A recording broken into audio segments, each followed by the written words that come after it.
So you guys, yeah, you can see my screen correctly. That's cool. And yeah, so we're gonna continue where we left off with ASP.NET development last week. I'm gonna remind you quickly of where we were, and then I'm gonna show you a practical example of how we actually implement the knowledge that we learned. Okay, so we were learning about frameworks, in particular the .NET framework, and where frameworks fit into the picture is that they're between the server side and client side when we're doing web development. ASP.NET or ASP.NET, some people call it, is an infrastructure. So, but basically you can consider it a web framework that works on C#. Okay, and we explained a bit about why we're learning about it, sort of where they fit into the sort of space. And also I'll remind you guys, the two main parts of the ASP.NET web, the ASP.NET infrastructure or ASP.NET infrastructure is the system.web namespace and the ASP.NET worker process. We discussed this in more detail last week, so we won't spend too much more time on it. Okay, this is really what we spent last week's lecture on. Unfortunately, we couldn't get as far as I wanted to because of load shedding and all of the chaos that surrounded last week's lecture, but hopefully this week we'll make some faster progress. Hello, Ria. Welcome. I'm just revising where we were last week. Okay, so I'm just going to summarize the page lifecycle very quickly so that you guys, so that we're all on the same page. Okay, so a request is made, we check the cache. If it's already there on the server, if the similar request has been served, then we'll just send that the same response, okay, because we don't have to process it again. Otherwise, we continue with the normal page lifecycle. The first sort of real stage is the start stage, where we process some of the page properties, and here we explained what a postback is. Okay, and we learned that some stages fire off events, okay, and we can attach some code to these events. So for example, if we were doing something relevant to the page's properties, we might attach it to the pre-init event. Pre-init means pre-initialization. And so quite predictably, the next stage is initialization, okay? So initialization, this is where the properties, when the controls of the page are initialized, because they're all classes, so we have to create objects for all of these controls. So if we're trying to do something before further processing, before the controls are loaded onto the page, so before further processing of the page or before further page processing, then we would attach it to the init event, okay? After init is run, we do load. This is where all of the attributes of the various controls are set. So if we want any page specific changes, so if we want to implement any page specific changes, we would attach it to the load event. Okay, so code specific to the page's controls or page specific code can be attached to the load event. We then have postback, which is just a special stage for if the page is a postback, because some slightly different things have to happen. There's no event, so we're not going to be attaching code there. We then get a final warning, pre-rendering. It'll fire off the pre-render event. The pre-render event is the last time we can change anything about the response, okay? All of this up till now has been happening on the server, and after the pre-render event is fired off, the rendering happens. And the rendering stage, the file, the response that we're sending back to the user is totally finalized, and after it's all rendered, all finalized, we send the response to the user and we perform any cleanup. So we'll discard the page's properties and all of that kind of thing. And if we want to close database connections or clear up our memory, we might attach that kind of thing to the unload event. Okay, there's also the error event, which I'll demonstrate now to you guys, like where that might fit in actually. Okay, so that was just a quick summary. I would now want to actually show you guys how this works in an actual ASP.NET project. So what I'm going to do, I've downloaded Visual Studio Code 2019. This I think was given to you on a flash disk at the beginning of the year, but the community edition is totally free, so you don't even need that flash disk actually. If you guys visited visualstudio.microsoft.com/vs, I see Arjun's also joined us. Welcome, welcome. So we were just doing some revision of last week's lecture. If you visit that URL that I just posted in the chat, you don't have to do it now, but if you have a Windows computer, then feel free to download Visual Studio Community 2019. and just make sure that you install basically everything that has .NET in the name, okay? It'll give you a whole lot of choices of packages to install, and you must just install the .NET ones. Okay, cool. So I'm going to be working in Visual Studio 2019 Community Edition. So I have that open here. This is sort of what it will look like the first time you open it. The main thing is to find this button, create a new project. That's mostly what we're going to be using. Okay, so I'm going to create a new project. It gives you a whole bunch. So I installed .NET, everything with .NET in its name, basically, along with some other stuff. But that stuff's not totally necessary. So there's a lot of different things you can do with this, obviously. What we're going to be looking for today is an ASP.NET web application. So this might look like the correct one, but you can see this one says Visual Basic. So that's a different programming language. We're looking for the one that is C#. Now, I've already created one in the top left here. So ASP.NET Web Application.NET Framework. But I do just want to find it here as well, just to show you guys where it is. Actually, let me filter by C#. There we go. There we go. ASP.NET. Ooh, we don't want ASP.NET Core Web Application. ASP.NET Web Application. Okay, there it is. Cool. So that's what we're going to be creating today. So I'm going to hit Next. Once I've clicked on that, cool, it'll allow me to name it. I'm going to call the project Web Application 1. Seems like a fairly good name. I'll also call the, yeah, I'm going to call the solution Chapter 4. Okay, Chapter 04. There we go. And so this is not related to code, but how much does an average programmer earn? Okay, so Saham asked that. So it very much depends on where you work, Saham. In South Africa, if you graduate with a BSc and go straight into working, and if you did like maybe an internship in your 3rd year of university or something, you'll probably get offered like a starting salary between 35 and 40 a month. Okay. So, but if you go work in the US, there's no cap on your salary, really. You can earn crazy amounts if you go work for one of these American software companies. Okay. So I'm creating a web form. We're going to create an empty web application. By the way, guys, so you see there's a lot of options here. I'm just going to create an empty one just to keep things simple, okay? You can see the project that I'll be doing on page 98. Yeah, there's like, some people get some very crazy offers of like starting salaries of 50K. And if you work for a while in those, like your salary can become very huge. Like senior developers, even in South Africa, can earn something like 2.5 million rand a year. $50,000 a month. No, that would be low, Saham, if you graduate with a computer science degree and go work in the US. Like NVIDIA, I saw NVIDIA was offering some like internships that are career day adverts, and they were offering $120,000 a month. But like, you have to go to Florida. Okay, but we're not talking about that. You have to learn programming before you can get one of these crazy paying jobs. So let's focus on creating a web application. Okay, cool. So I've created an empty web application. I now need to actually add, go ahead and add a web form. Okay, so this is just like a web page, basically, similar to what we were creating, except now it's going to be compatible with ASP.NET. So what I'm going to do, I'm going to right click on the web application I just created in the side here, hit add new item, and then I'm just going to add a web form. Okay, add, bam. And again, Visual Studio will handle a lot of the annoying stuff. I'm not going to have to go and manually create HTML documents or anything like that.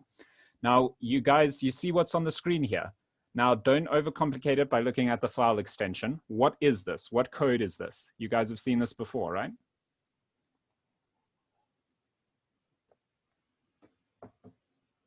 What type of code is that? What are we looking at there?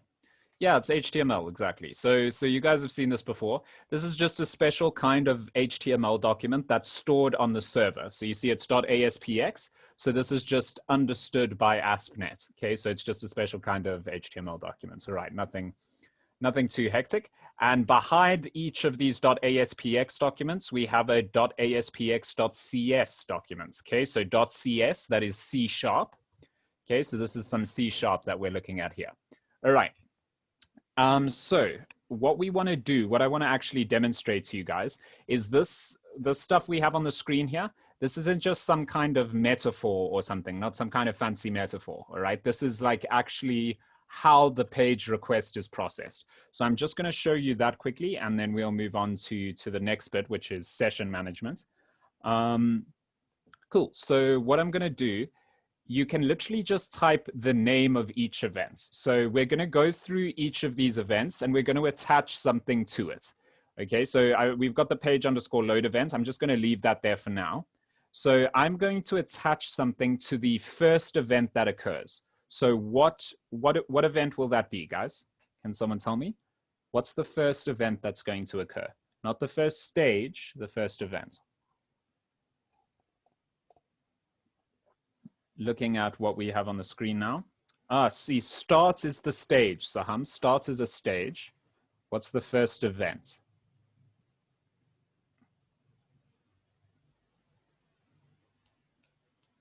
Anyone know? So some stages will fire off an event. Where are you gonna, exactly. Okay, cool. The first event is pre-init, pre-init. Cool, so the first event is gonna be pre-init. So what I'm gonna type, I'm gonna create a method that we're going to attach to the pre-init event. Now, how I'm going to do this, guys, don't be afraid of what we're looking at here. This is just a namespace. You guys know what a namespace is. It's just a set of classes. Inside the namespace, we have a class called webform1 that inherits from page. Okay, that inherits from page. So nothing too hectic there, right? So you guys know what this is. That's just inheritance. And inside it, we've got a method here called page underscore load. We don't care about that yet. What I'm going to do is create a method that will run, that will be called by the pre-init event. Okay, so I'm going to say protected. That means it's only accessible here and in any class that is derived from it. It means the same thing. Void, this event is not going, this method is not going to use the return statement. That's all that void means. You guys know what all of this means. Then I'm going to say page underscore pre-init. That is the name of the event that I am linking to, okay? Then I'm going to say, now because, so if you want to add to a delegate or add to an events invocation list, you need to have the same form as the event you are adding to. So all of these events have the same format, just to keep it easy. There is object sender, so who is sending, who is sending the response, and we have event args e. Okay, that's it. That's our format. So now I have added this method to the init event. Now this might look freaky to you for now, but when you see what this is going to do, it'll be very simple. Okay, now one thing that some of you guys might be wondering is this doesn't look the same as when we added to events in chapter 2. If you guys remember, when adding to events in chapter 2, let's say we had an event called pre-init, right? We would have to type pre-init, the name of the event, plus equals the name of the method that we want to add, right? Like whatever the name of the method we want to add is, name of method would go here. Okay, like let's say our method was called print all, then we would say print all. That's how we would add to an event. Now the reason, now your intuition is on that is correct. This is just a method name. How is it adding to an event? We usually have to say plus equals and add the method to the event. Okay, but the reason we don't have to do that is because this thing up here, auto event wireup, it's just a Boolean variable. And if auto event wireup is set to true, then C# will automatically add all of these events. Okay, all of the methods with this correct name convention, when they say page underscore the name of the event, will automatically be added to the event invocation list. So it just saves us having to type some things, okay? But you're right that usually if we didn't have auto event wireup set to true, we would have to have added this to the event list normally. And by the way, so that's an important thing to remember, guys. So if something is breaking, if they ask you why can't the event be found or why isn't it running, it's probably because auto event wireup is not set to true. Okay, so remember that, just remember that. Okay, so in this pre-init events, I'm just going to do one simple thing. I'm just going to say response.write. Okay, response.write. Now this is very similar to console.write, except this time we are writing to the response. So we are writing to the thing we send back to the user. So we're currently on the server. All of this code we're writing here will be run on the server, and it's inside the pre-init method, or page_pre-init method. So it's attached to the pre-init event. So this code will be run on the server during the pre-init event, okay? And all I'm gonna say is hello from pre-init, okay? And I'm going to add a little break line, so just BR there, because that's just HTML to create a new line. So I'm just gonna go ahead and create a new line there. Okay, hello from pre-init. And that's all I'm gonna do. It's very simple thing, okay? Cool.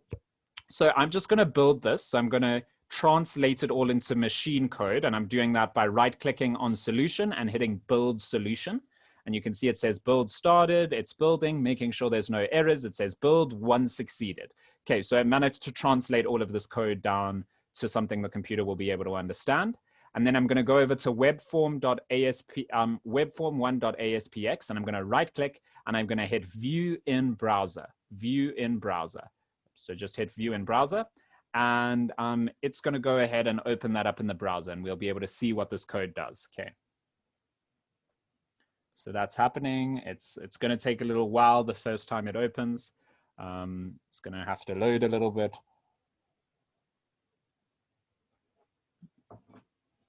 Okay, it's loading, it's loading. Sorry, I'm going to, okay, Thelma says she's going to be late, and Azam says he's going to be late, okay. You could, technically, yeah, and you can code in something called assembly. Historically, that's how they did it, Saham. That's how they did it historically. Okay, so you see it says hello from pre-init. Hello from pre-init, okay? So that was printed to the response during the pre-init event, okay? And you can see that I can attach things to the other events. So we've now attached something to the pre-init event. What event will happen after the pre-init event, guys? What will happen after the pre-init event? Which event can I attach to code to after that pre-init event? What would be next? Init, exactly. Yeah, the next event is called init. And tell you what, Ria, since you're so on point with predicting what event is next now, when I'm going to try to add something to the init event now. So take a look at how I added to the pre-init event. What do you think the name of this method is going to be? What do you think the name of this method is going to be? One of the rest of you can also try to answer. What do we think the name of this event was going to be? Careful, look at how I added to the other event. Okay, cool. Yes, you managed to predict what I'm going to be typing next. It's going to be page_init. And because the reason this will automatically be added to the init event is because auto event wireup is set to true. So remember that, guys. So that's why I don't have to do that whole plus equals thing. I don't manually have to add this to the event. Okay. And now I'm going to say, obviously it needs that same format. So this is going to accept object sender and event args e. And you guys can see that it also returns void. Okay, and all I'm going to do is print out something on this one as well. So I'm going to say response.write hello from init. So I'll just say hello from init. Okay, and once again, I'm just going to put a break there so that HTML creates a new line afterwards. Okay. If I didn't have the break there, then these two like if I didn't have the break at the end of this response, the hello from pre-init one, if I didn't have the break, then these would be printed on the same line. In fact, I'm just going to show you that. Okay, so I'm going to remove the break at the end of pre-init. So that's the one that runs first. So it's going to run this. It's going to print hello from pre-init without a new line. So these are going to be on the same line. And then it's going to run page init, and it's going to say hello from init. Okay, so I'm going to run this now. So once again, I'm going to have to right click, hit build. It builds. I'm going to go over here and hit view in browser, view in browser. So that's going to open it up in my browser. And you can see it opened up, and you can see it says hello from pre-init, but because I removed the break at the end, it then printed hello from init. Okay, great stuff. So let's just see this one more time. Okay, let's see this one more time. What's the next one, guys? The next event that's going to be fired off.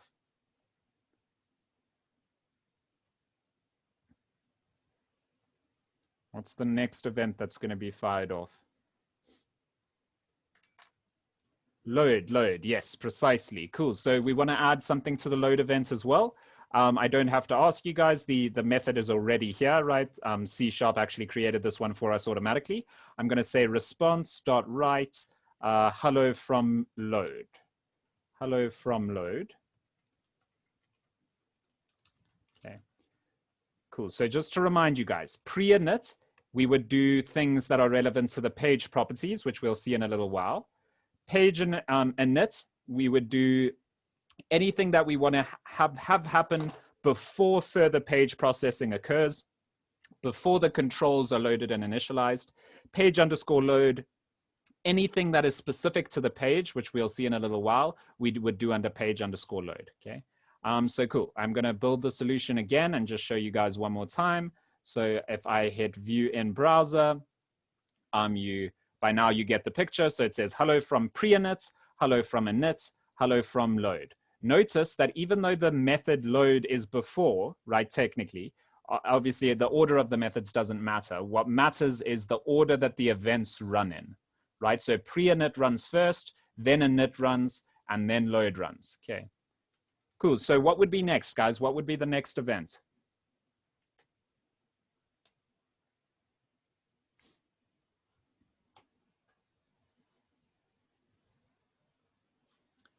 What's the next event that we can attach things to? Pre-render, precisely. So pre-render, good to see Jatin answered, that's cool.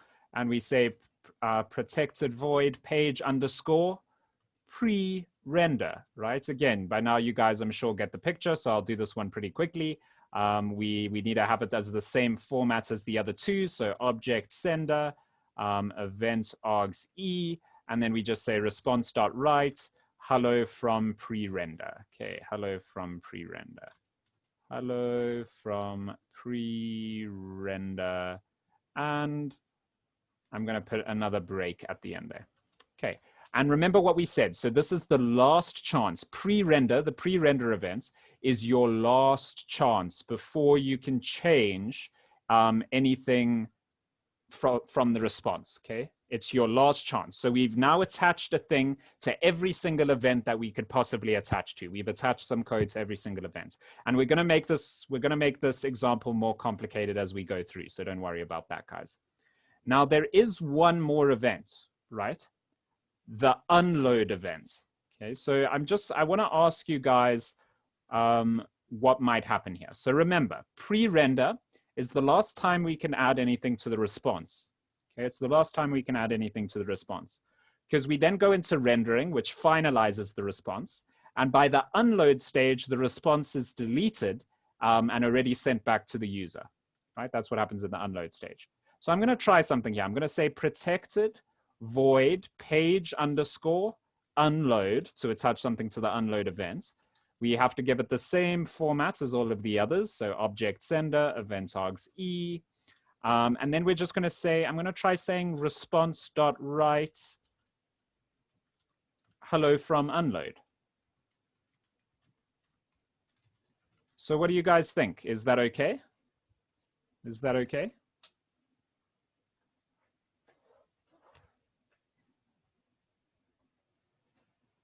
Oh, you think it'll be the only thing, Saham?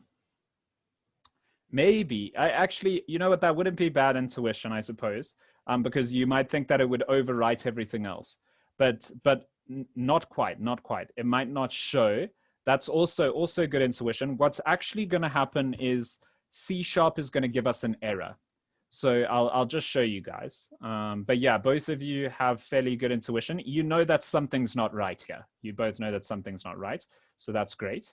But I'll show you what happens. So you can see this is the page it gives me now. It says response is not available in this context. Response is not available in this context. So what happened was that we were trying to edit this response object. We were trying to say response.write, but response has been deleted. Pre-render, the pre-render event was the last time I would have been able to edit the response. No problem, Joshua. And yeah, welcome. At least you managed to arrive, so that's cool. So the The pre-render event was the last time we would have been able to edit the response. If we try to edit by unload, the response has already been sent back to the user. So we can't edit unload here.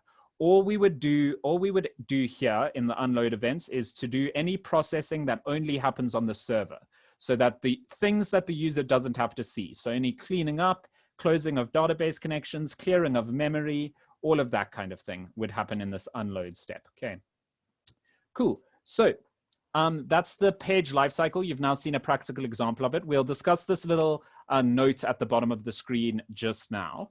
So the next part, that was technically all last lecture. I was just showing you a practical example of it. The next part of the lecture is quite cool. It's on state management. Okay, state management. So cool. What is state management, I suppose, will be the first question. So let's answer that. So all frameworks, all web frameworks, and ASP.NET or the .NET framework included, can maintain a state for each page or set of web pages that is being accessed by a user, okay? Or even just running on the server, okay? What is a state? Once you understand what a state is, then this will all come together quite clearly, I think. So the state of a web application, or of a specific or of a specific web session, we might call it. The state is the current arrangement of values and controls on a web page.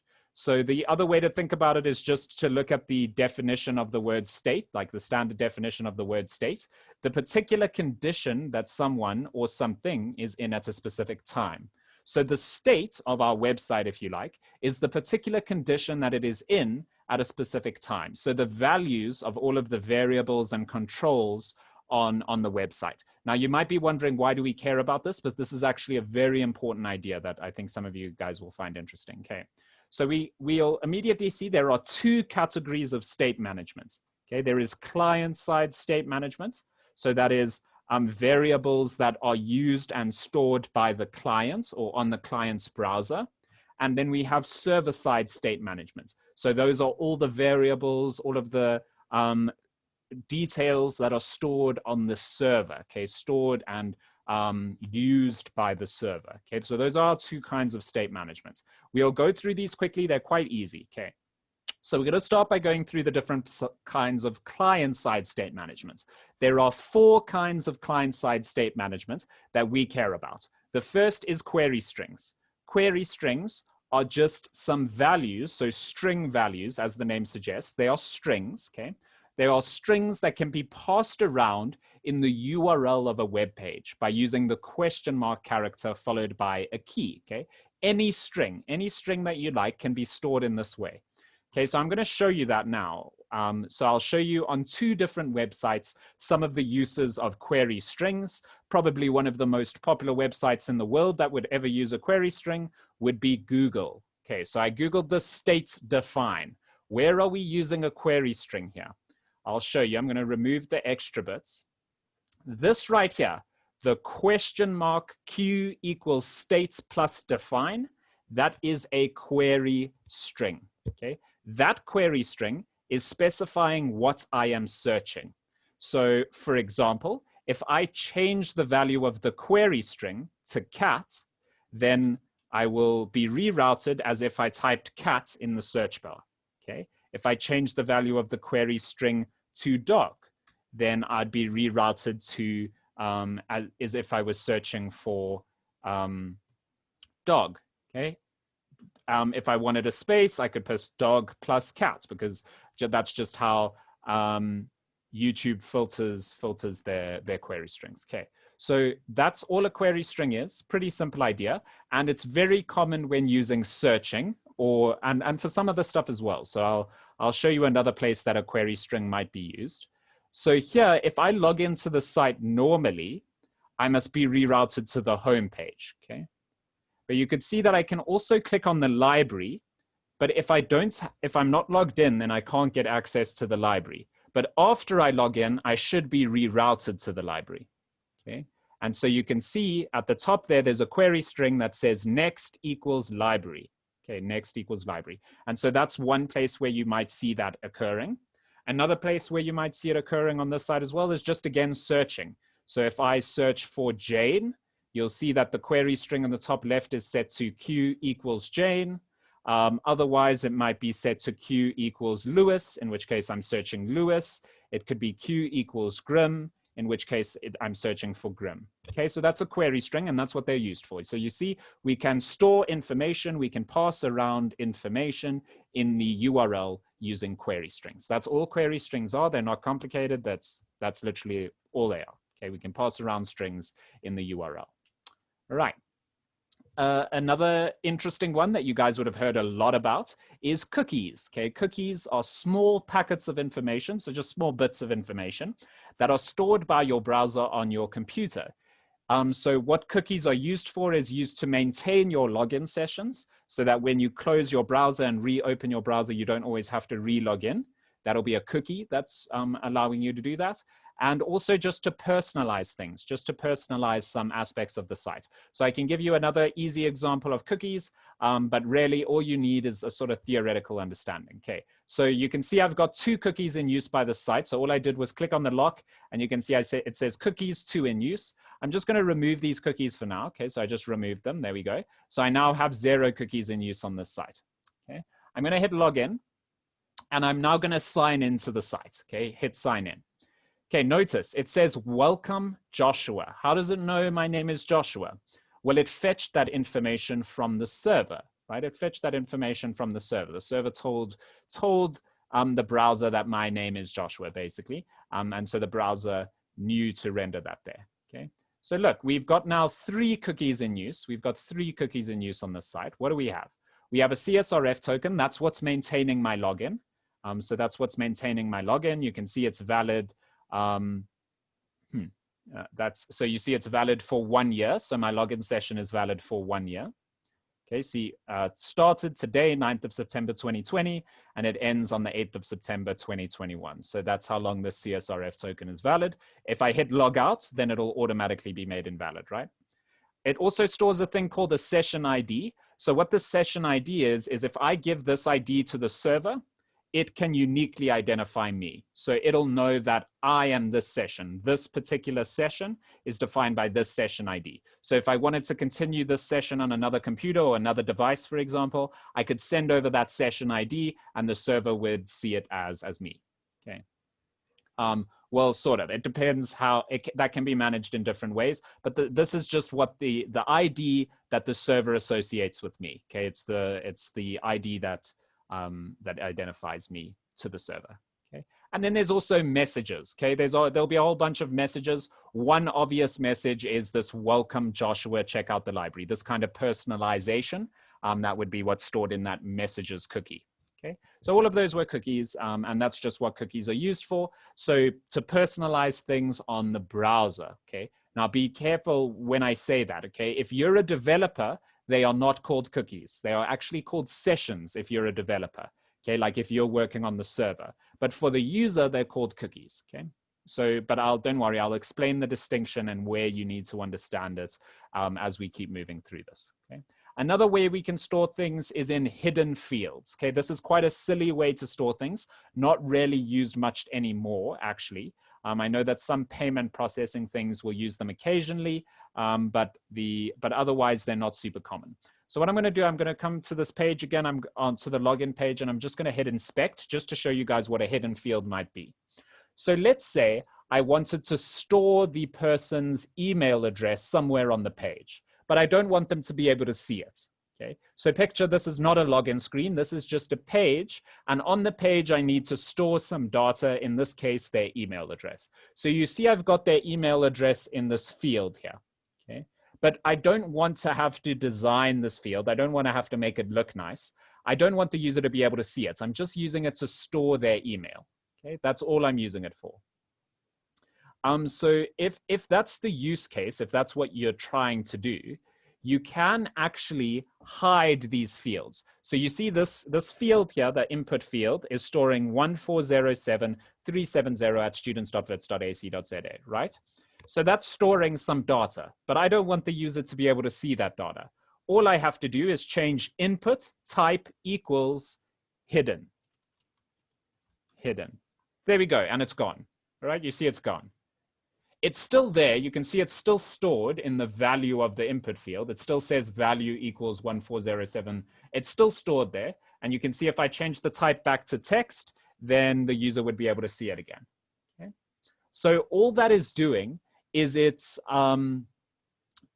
basically allowing us to store data on the page. Okay, it's just allowing us to store data on the page. Obviously, it's not secure because the user can just come and change it from hidden to text, and then they would see what we're storing.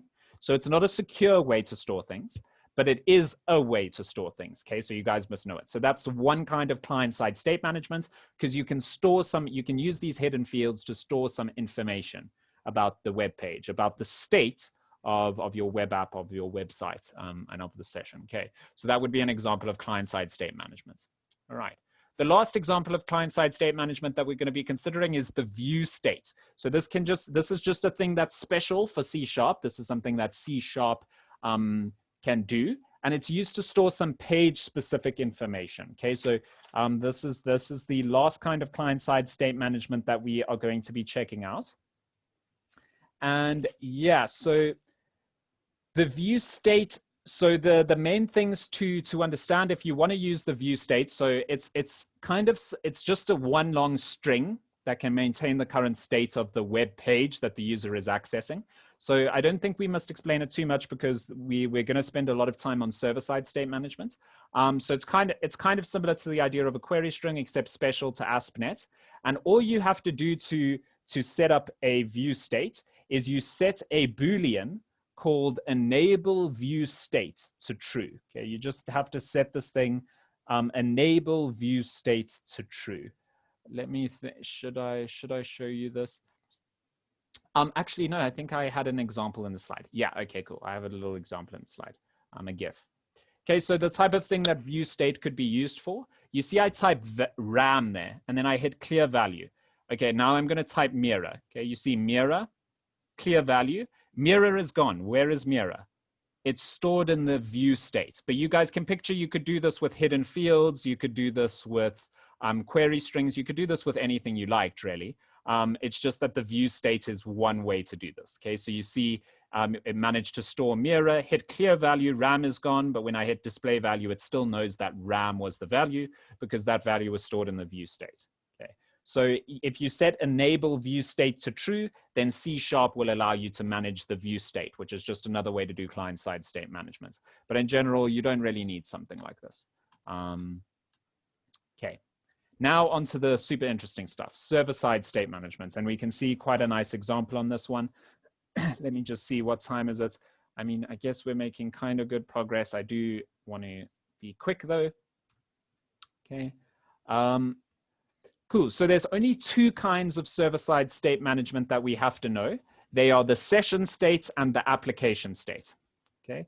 So the session state, a session state is maintained for each user, okay? So every single user will have a session state, okay? Every single user on your site has their own session state.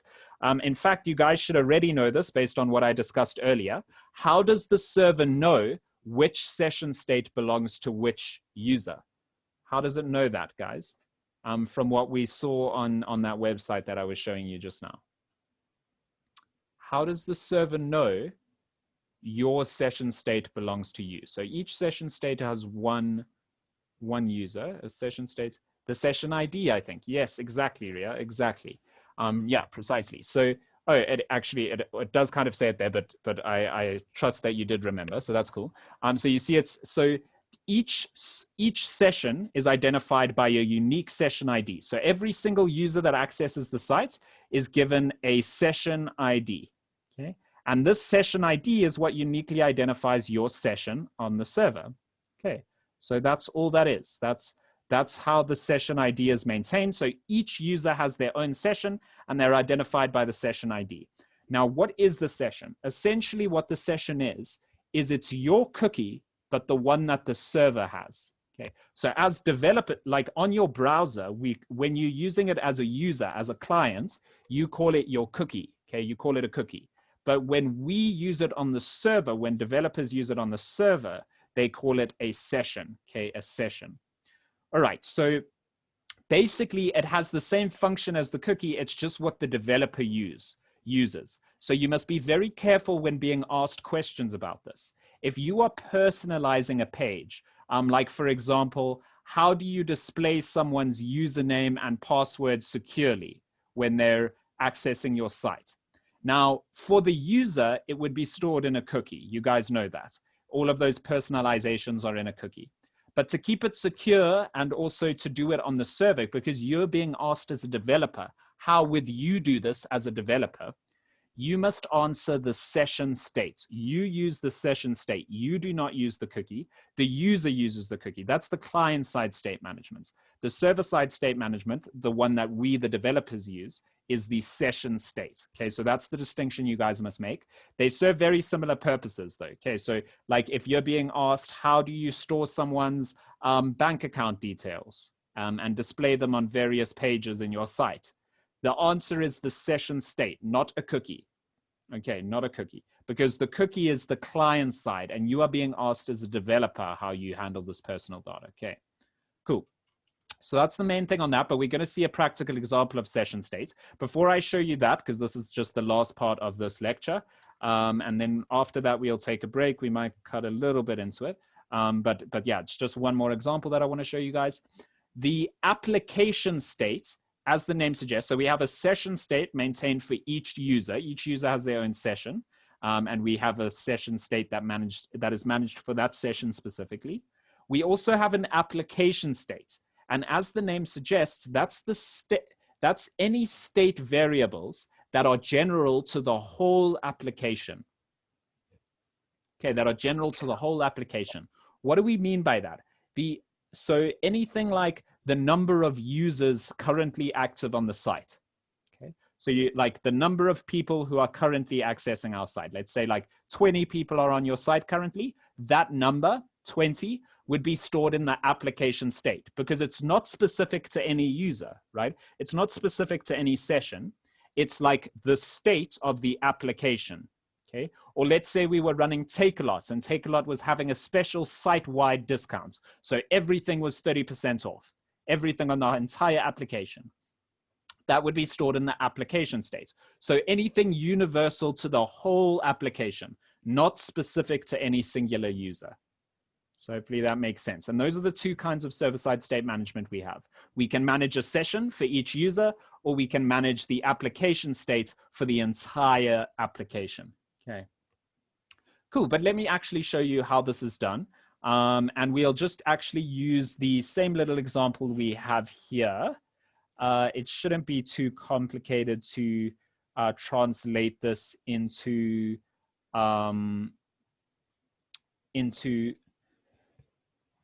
some usable code. Okay, it shouldn't be too difficult. So we're just going to do that quickly. Cool, so I can just leave that mostly.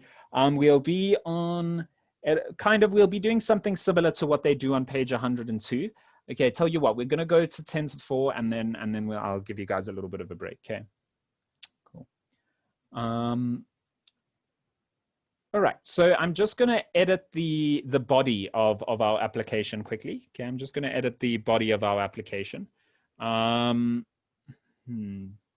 I'll edit it in this div here, just because that'll keep ASP.NET happy. All right, so it'll be very similar to how we do things in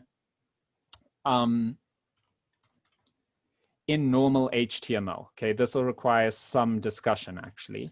So I'm going to go back here. So what ASP.NET does is it adds some special tags. Okay, it adds some special tags that we can use.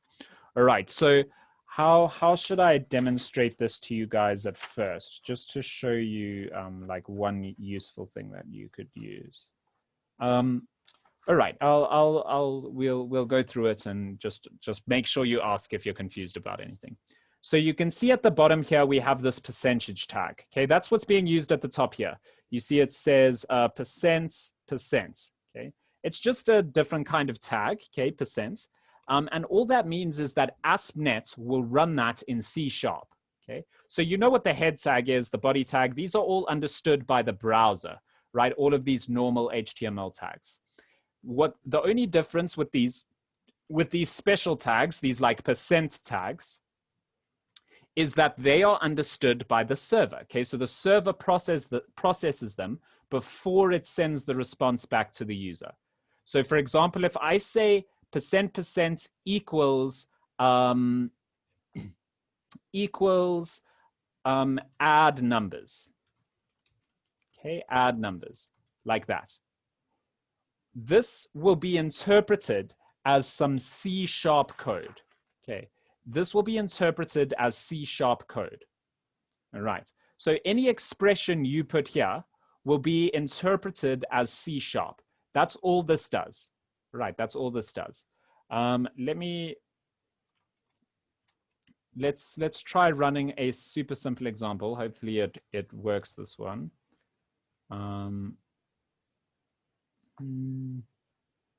Awesome, the build succeeded. So let's hope that means things are going to work fine. If not, we'll go on to some more complicated examples and I'll show you there. Okay, you see it printed out 10. See it printed out 10? Okay, but when I go view page source, so I'm going to hit inspect over here, open up the body tag. Okay, where's our little 10? Where's the 10? There it is. You see the 10 is there. It's not in those percentage tags because the browser doesn't understand what the percentage tags are. Only C# understands the percentage tags and ASP.NET. ASP.NET understands the percentage tags. So it replaced that and evaluated this inner thing as C# code. Okay, so there's these special tags basically. And we can use these special tags to do a whole lot of cool things. So like basically everything that exists in HTML exists in ASP.NET as well, but you can use them like as if you can use them in conjunction with some C#. Okay, so hopefully it'll make sense as you see some more examples. So what I'm going to do is create a simple example. Tell you what, while I type out some stuff, and you can choose to watch or not. It's not super hectic, and I'll go get some water as well. Let's take a little break because let's do like 7 minutes. We'll come back at like 15:55, right? 15:55. I'm gonna go get a glass of water, and I'll come back and just immediately start typing. And it won't, but yeah, I'll explain the code again once we get started. Okay, so we're just going to start learning how to use the session state and how ASP.NET actually helps us do some pretty cool stuff with HTML. Okay, cool. So I'll see you guys in a bit.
Okay, so I was just typing out some, like a simple template.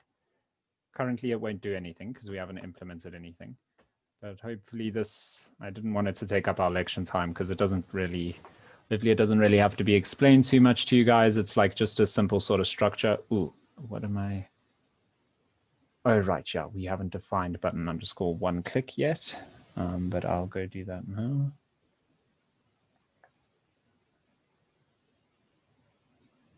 Cool, so I'm gonna head over here. All right, I'll wait to explain that bit to you guys. For now, though, I'm going to leave that out.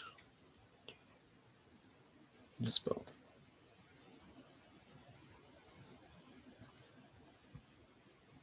Cool.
Right.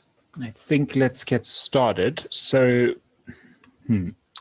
I'll just briefly explain what this is doing. So this is the same, this is essentially the same as me saying the code we have here, the ASP label is the same as me saying paragraph tag, please enter your name. Okay, just like that. Please enter your name. Okay, that's all this label is doing. Okay, it has an ID as well. So it also said ID equals label 1. Okay, like so. And I would have said, yeah, so text was sent here. Please enter your name. That's the text. Okay. The only difference between this and this is that this is being run on the server. So you see it says run at server. Okay. And the text box is a similar thing. It's the same as me just saying input /input, type equals text, ID equals text box 1. Okay. And the button, exactly the same thing. It's me saying ID equals button 1, run at server, and the text on the button is submit. Okay. So all this is doing is changing the tags that we're using. If you wanted to learn the ASP.NET tags instead of the HTML tags, it wouldn't take you very long. You see, they have very similar names. Okay, instead of, well, kind of. The button has the same name as the button tag in HTML. Text box is more like input in HTML, and label is more like paragraph in HTML. Okay, the main thing is this little ASP bit, this little ASP. The ASP bit is just saying that this is running, this is ASP.NET code. This is referring to an ASP.NET tag. Okay, so when I actually go ahead and use this, so I'll show you that. I'm just going to build it, and I'm going to say right-click and view in browser, and that'll open it up in the browser. You see, that's all it is. Okay, that's all it is. Okay. It's like, it's nothing too hectic, right? You guys probably, you get this, right? It's just, you see it uses an input tag and it uses an input tag for the button as well, which is okay. Okay. So the point is, you guys have seen this before. Please enter your name and then you can click submit. Okay. You guys have seen something very similar to this before. It's just that the submits button currently doesn't do anything really. This is just a paragraph tag and this is just an input box. It's just a simple HTML page. The only difference is that I'm using some slightly different tags so that it can run on the server. Okay. Now, guys, I want this to call a specific method. So when the button is clicked, I wanted to call a specific method on the server. From your knowledge of even when we were doing JavaScript and normal HTML buttons, how did we do that, guys? How did I link the of a button being clicked to a specific method? How did we do it, guys? Anyone remember? Anyone remember? Events and delegates, basically. Yeah, we used an event. Do you remember what the name of the event was, Saham? By any chance? But yeah, precisely. We do use events for it. But if we remember that the HTML, the button tag had like a built-in event, right? And what was it called? It had like a built-in attribute that I could set. What was that attribute? Do you remember? It was named very similarly to the normal events, right? So what event occurred when the button was clicked in our HTML web page? When we clicked add, we had to specify a specific attribute to run a method. And what attribute was that? We set it to like a string value and specified the name of the method. Just trying to jog your memory a bit. Okay, I'll spoil it.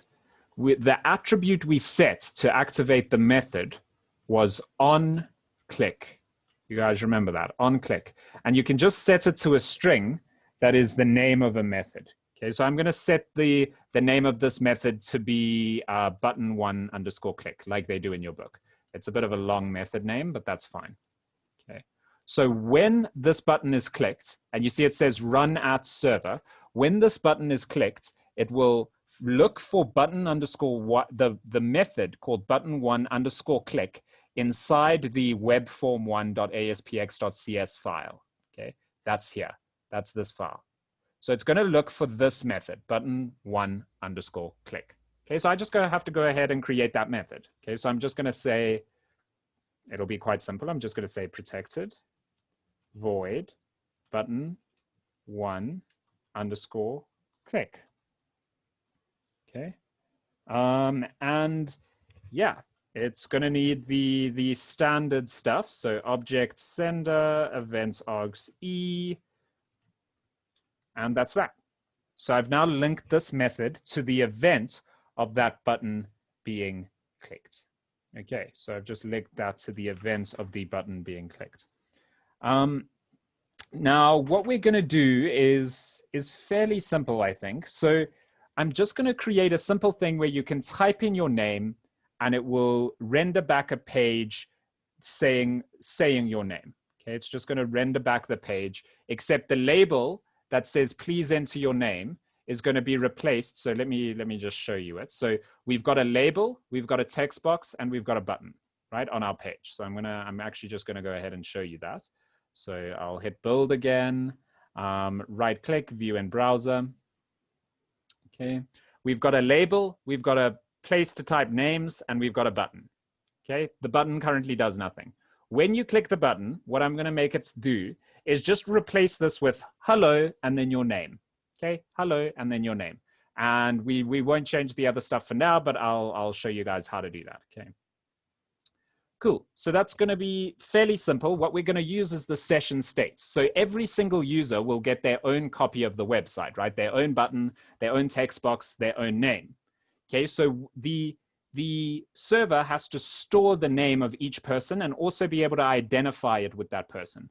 And what do we use for that? We # the session state. And using the session state is actually very simple inside C# or inside ASP.NET. All we're going to do when the button is clicked is we're going to say session.add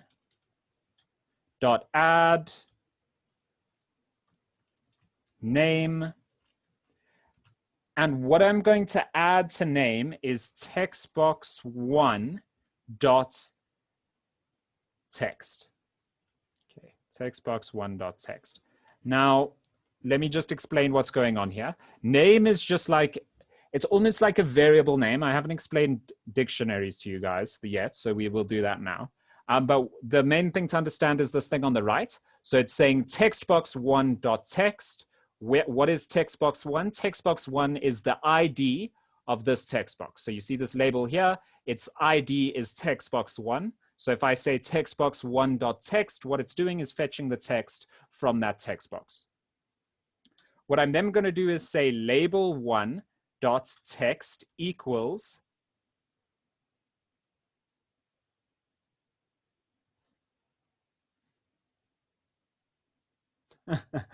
we could 100% do that, Connor. I didn't know that you had joined, so welcome. So yeah, Joshua made it, Connor made it. I must add you guys to the register after the lecture's done. So yeah, welcome. So for now, we're going to keep it simple though, Connor. We can do that, and maybe I will, but I want to be able to finish this before the end of the lecture. So all I'm going to do for now is just say hello text box. So I'm going to say text box 1.text, but that's going to be whatever name they type. Okay, so I'm going to say hello. Well, I have to make it a string, obviously. So I'll say hello, comma, plus text box 1.text. Okay, there we go. So that's fairly simple for now. And I think, let's just run this IL and we'll see if there's any problems. View in browser. So you see it just changes it to hello Ali. And if I make it, Connor was the last person to type. If I change my name to Connor, it'll say hello Connor.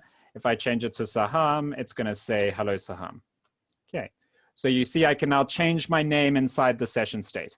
What I want to do quickly is just explain to you guys what this structure is and what it's doing, because there is technically another way of doing it. We can say, the other way of saying this, and probably the neater way of saying this, is to say session name equals textbox 1.text. And then instead of saying textbox 1.text here, I'm going to say session name. But I'm just going to explain what this structure is. It's a C# data structure that you guys haven't learned yet. It's not an official part of the course, but if you do study computer science after this, you'll have to know this data structure because it's very, very, very, very widely used. It's like it's like a big thing. So we're going to go ahead and learn about that data structure quickly. In order to show you guys, I'm going to switch over to Rex Tester. I think I set my goals too high for this lecture. I wanted to finish a lot, but it's just not enough hours in the day, guys. Not enough hours in the day. I think we might move. I don't know. I don't want to do that to you guys, though. I know the 2-hour lessons are hectic. Maybe we must do a couple of 2-hour lessons. Anyway, okay, for now, I'm just going to show you this this data structure. It's called a dictionary. No, please no. Okay, maybe an extra lesson or something then, Saham. I don't know. Or maybe I can record videos for you guys and maybe get some extra work done that way. It's just with the, yeah, that's true. Can do stuff at school. Okay, so cool. I'm just going to show you guys a dictionary quick. This is a very cool data structure, so concentrate. This data structure is kind of awesome. So you give this data structure 2 types. Okay, focus, because this is cool. This is cool, guys. Okay, it's called a dictionary. And the reason it's called a dictionary is because this is literally how dictionaries are created in computers. Okay, what this does, the first type that you specify, so in string in this case, but it could also be int or char, you guys know, like it can be whatever data type you want, okay? The first data type you specify is the type for your index, okay? What do I mean by index? Just to remind you guys, remember if I have an array called like my array, if that's the name of my array, and I access it in position 0 or 1 or 2, this number here is called the index, okay? In this case, our index is an integer. Like when we're using arrays, our index is an integer. But when we're using dictionaries, we specify the type of our index. We also specify the type of so this is the data type. So the type of our index and the data type of the dictionary. So what I'm going to show you is what this can be used for.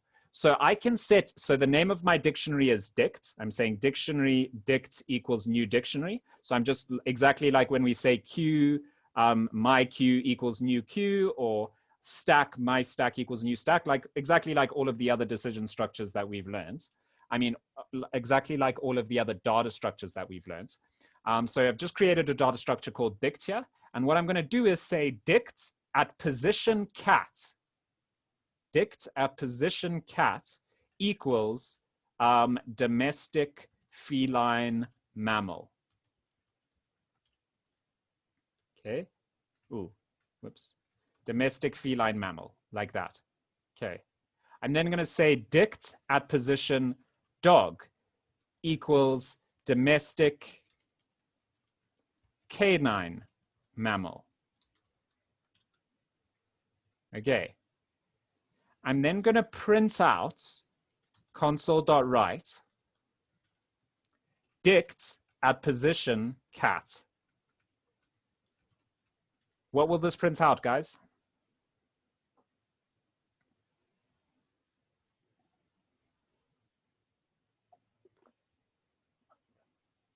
From your understanding of this, what will that print out? Domestic feline mammal. Exactly. Domestic feeling match. Cool. Yeah, so you see, we've got a, I need to just, I guess I've left out a comma or something somewhere. A new expression requires, that's annoying. Yeah, I need some autocorrect here. Let's just see, it's telling me on line 15. What did I do wrong here? Dictionary, dict equals new dictionary. Right, sorry about that. Left out the, wait, it needs to be afterwards. Okay, now we got it. Cool, so now it works. Sorry about that, I just left out the little brackets. That was silly of me. Okay, cool. So, because it's exactly like when we create other objects, right? Like when we say stack, my stack equals new stack, equals new stack. You have to put the little brackets there to indicate that you're creating the object, right? Because this is calling the constructor of the class. So I had to call the little brackets there. Okay, yeah, sorry about that. But you get the idea, right? This is quite a cool data structure. So I can access it in position dog, and it says domestic canine mammal. I could also change the type of my index to char, in which case I would just specify a single character, right? Like C, and then D, and then I could access it in position C, and it would print out domestic feline mammal. Okay. Right. The other side has to be changed to char as well. There we go.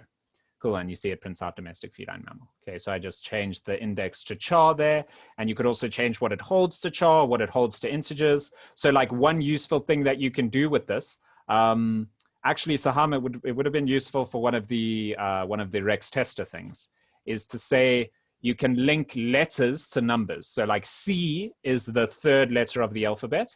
So I could say char int, and then I could say dict in position C equals 3.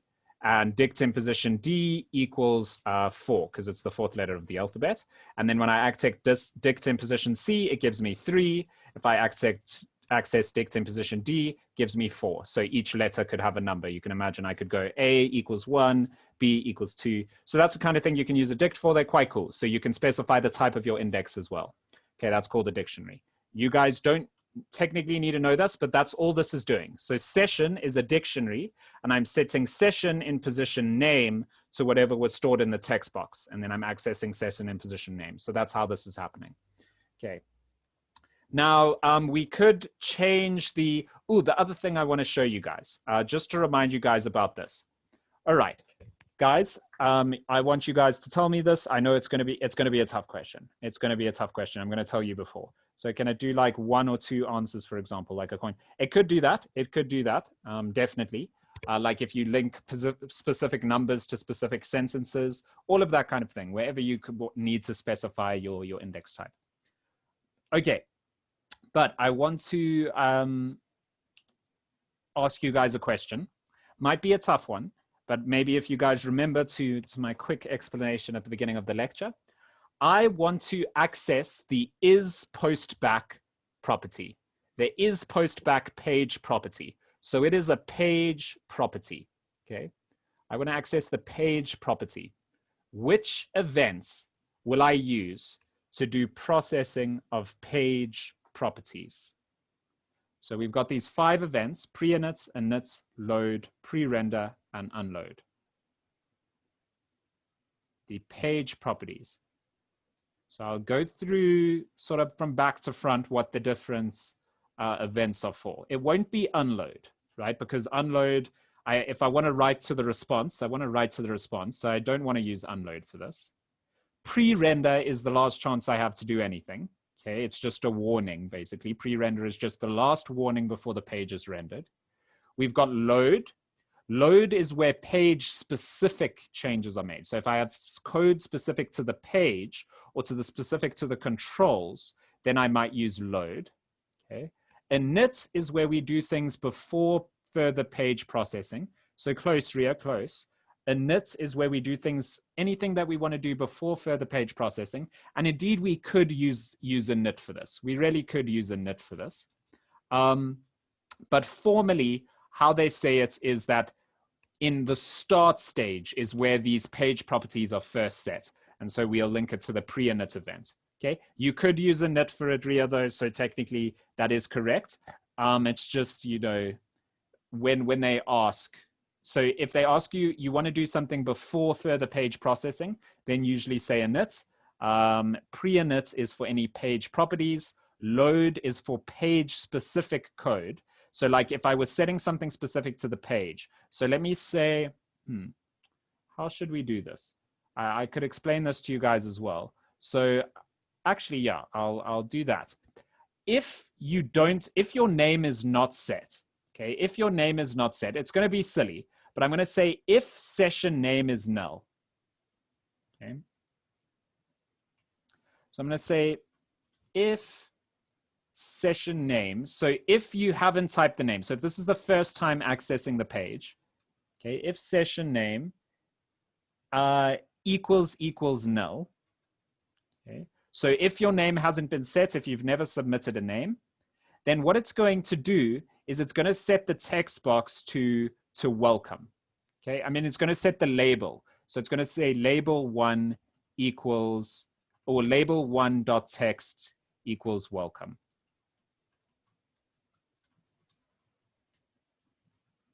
Okay.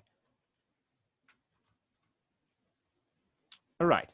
And otherwise, so if your session name is set, then it's just going to set label1.text to enter another name or something like that, okay? Just something silly. I'm just showing you guys what you would use these things for, okay? Enter a name. Okay, so that changes our example very slightly. So I'm going to hit build, and I'm going to say view in browser. So right click over here and hit view in browser. Now you can see the first time I access a page, the session name field is null. Okay, I used that if statement. I said if session name equals null. Then I set it to welcome. So it was welcome. Now when I set it to Ali, it says hello Ali. Okay, hello Ali. Now, what I want you guys to notice is, so the button one click is what ran after the page underscore load. Okay. So technically this else statement wasn't doing anything. I'll just remove it. There we go. That might just confuse people. But so the load events is used for page specific code. So you can see this is specific to the page, the entire page, not to a particular event. It's specific to the entire page. Okay. Specific to the entire page, not a particular event. So it was in the page underscore load bit. All right. Page underscore pre-init is where we access page properties like is post back. Okay, so what I want to do here is I'm just going to say response.write. And let me see, can I access it? Page.is postback. Okay, so here's a property because I want to show you guys this for the last time because this will help you understand what a postback is. Okay, I'm going to close this now. So what this is going to do on the pre-init stage, it's going to write to the response page underscore is postback. Okay, so I'm going to right click, hit build solution, right click over here and hit view in browser. Okay, so this was the first time I opened the page. Is postback is set to false. Okay, is postback is set to false. I'm going to set my name to Ali, hit submit. You see is postback is now true because I've requested the same page, so that was a postback. Okay, so I'm just reminding you guys of all of these little things. Okay, so that's how we identify whether or not a query was a postback. Okay. All right, I think we've done enough playing with state managements, with the session state. And in general, the question you might be asked about this is like, if you were managing some private information like bank account details or your username or a password, how would you store it securely so that it can be viewed on multiple pages of your site? You'll say the session state variable. Okay, the application state is used to store things specific to the whole application. For example, the number of different users you have at any given time. All right. So I'm going to leave that there. That is it for last week's lecture, actually. But obviously, I wanted to show you guys a lot of examples, so it would have cut into this week anyway. But the next lecture, we'll start now because I want to get a lot done. I want to start speeding up a little bit. So the next lecture is on web services, which are very interesting, very powerful things that people use a lot and are used for a lot of very clever things. Okay. But we have to start by learning about the Internet Information Services. Okay, Internet Information Services, which is just a Windows web server. So it's a web server that you can use on Windows to host web applications. Kind of like, by the way, did any of you follow that Firebase tutorial? Did any of you follow the Firebase tutorial and set up a website yet?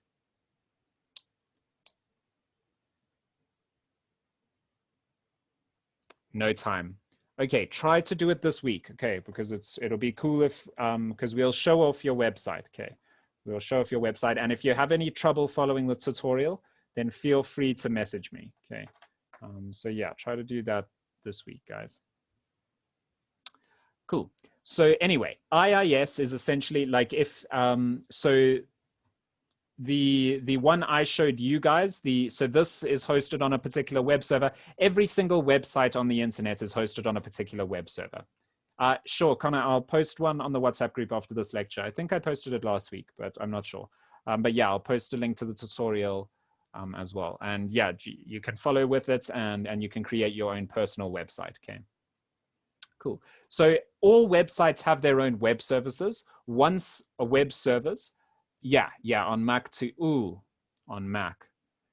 The installation process will be slightly different on Mac, but it would be easier. Yeah, use your PC, use Windows. Use Windows if you could.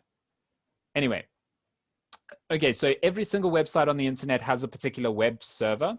IIS is just a Windows web server, okay? It's just a web server for Windows. The one that I used in my tutorial is Google Firebase. So yeah, there's a lot of different web servers that you can use, and they host websites. What is a website? A website is a collection of web applications. So a web application is an application that runs on a web server and is accessible through a web browser. That's all a web application is.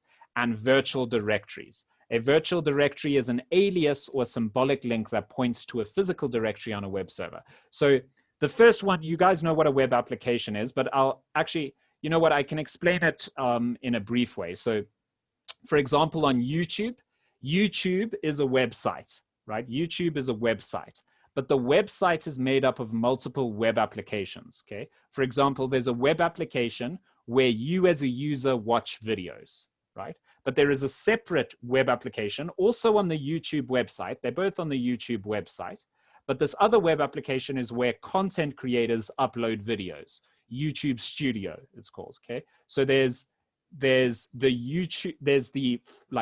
the normal web application where you watch YouTube videos, and then there's the YouTube Studio. It's also on the YouTube website. It's a separate web application, okay? So sites have multiple web applications. A website will have multiple web applications, and they'll also have virtual directories. What is a virtual directory? Let me just show you guys this quickly. It's very easy to understand, okay? It's pretty easy to understand. So it's almost like a symbolic link. So how I'm gonna show this, so this is a book. I've opened up a book, all right? I've opened up a book. You can see that this is the URL it gives me. Okay, I'll copy paste it into the chat just so that you guys can see, but you can also just see it on my screen. It gives me that URL, okay? eduassess.co.za/library/ this whole gross thing, okay? That's just the ID, basically, the ID of the book.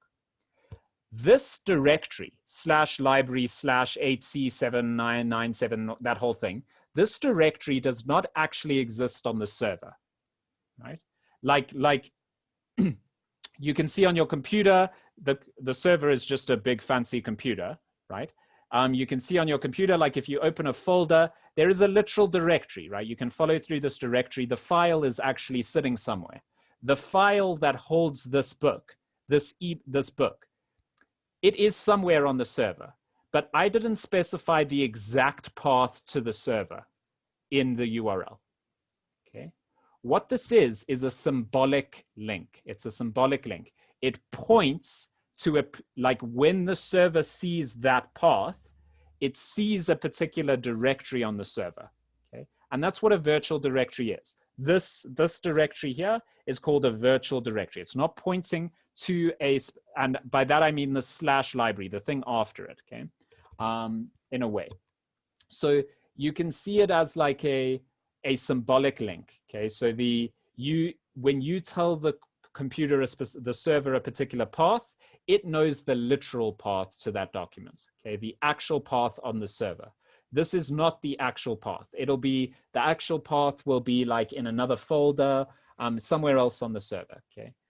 So you don't have to specify the literal path to the users. So it's kind of for a security thing, but also to make it nicer to look at, okay? Also just to make it nicer to look at. All right, so a website is a set of web applications and virtual directories, and you just need to remember what a virtual directory is, okay? You can manage these websites on websites, applications, and virtual directories through the IIS Manager tool. So if you're asked, how do we manage IIS websites? We use the IIS Manager tool, and this is just something that comes default installed on all Windows computers, okay? The Internet Information Services Manager, okay? So you can just search IIS. You have to activate it. It will be on your computer. If your computer's a Windows computer, it is there. You just have to go and activate it in add or remove programs. But you don't have to do that. We're learning more of we're learning that bit for the question side, really. Okay. So with that covered, we can now discuss web services. And I'll get you excited to learn web services this week and then actually teach you the rest of them next week. Cool. So web services, thank you for underlining it, Saham. So web services are software components. So that's just a fancy way of saying services. I just didn't want to use services in the definition, okay? So web services are software components that can be accessed over a network. And that network is usually obviously the web, okay? So web services are software components that can be accessed over a network. Okay, so what do we mean by this? Because this formal definition isn't really very useful to us. It's not a very good, easy to understand definition. So what is a web service?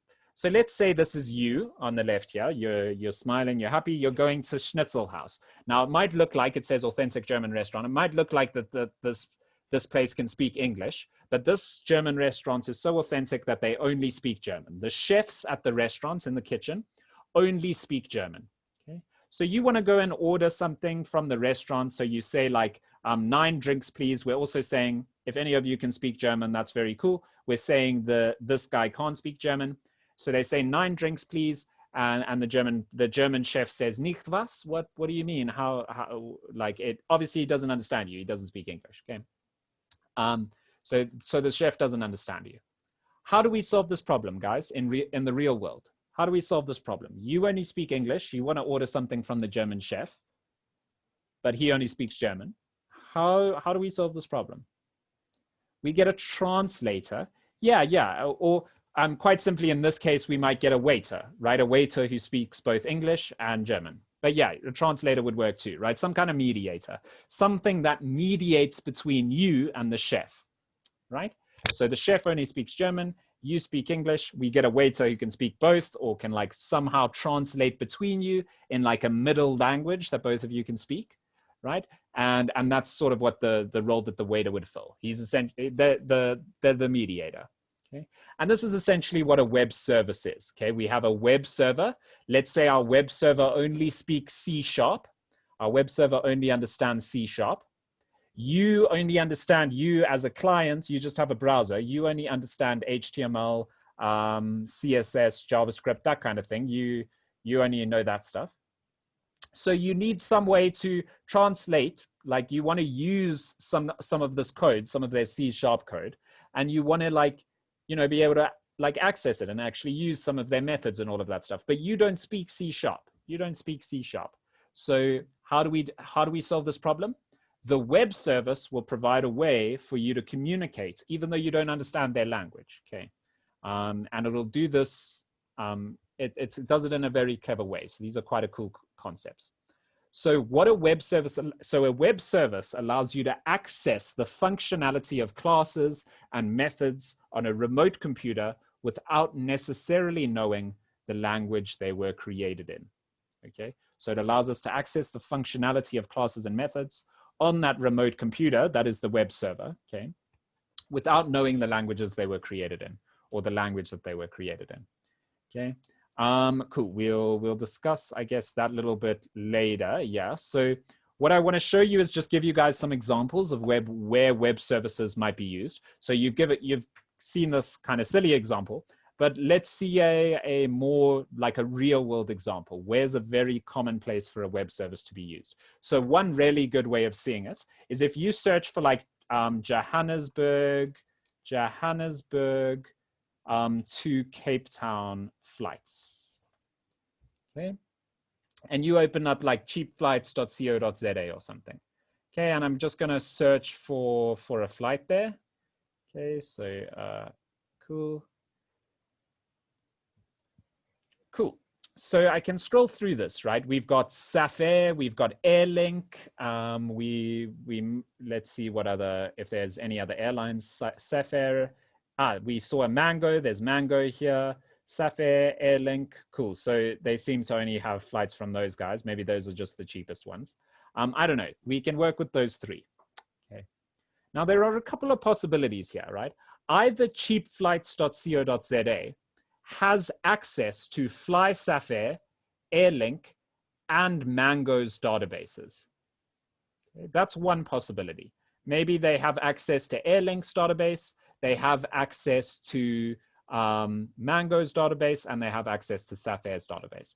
I think we can all agree that that's not very likely, right? Mango, Safair, and Airlink wouldn't want to give cheapflights.co.za direct access to their databases. That's not very likely.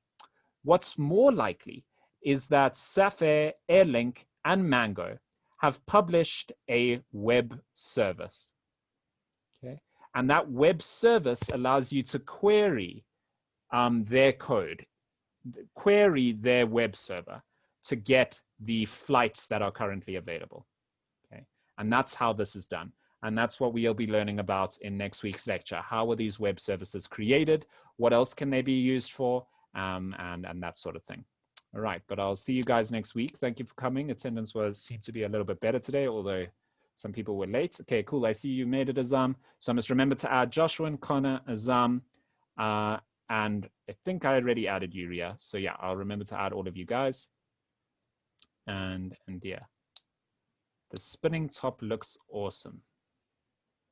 Yeah, thank you, Jatan. Thank you guys for coming. And what spinning tops, Connor? What spinning top are you talking about? On their website? Oh, the spinning tops on the side. I see what you're talking about. Okay, I see.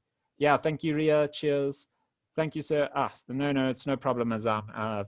Hopefully next week it's easier for you to be here at 3. Yeah, those are cool spinning tops. Metal, they look like, metallic. Nice. Cool, guys. Cheers, and I'll see you next week. Thank you for coming. And yeah, have a good week. Hope school goes well. Thanks. Cheers.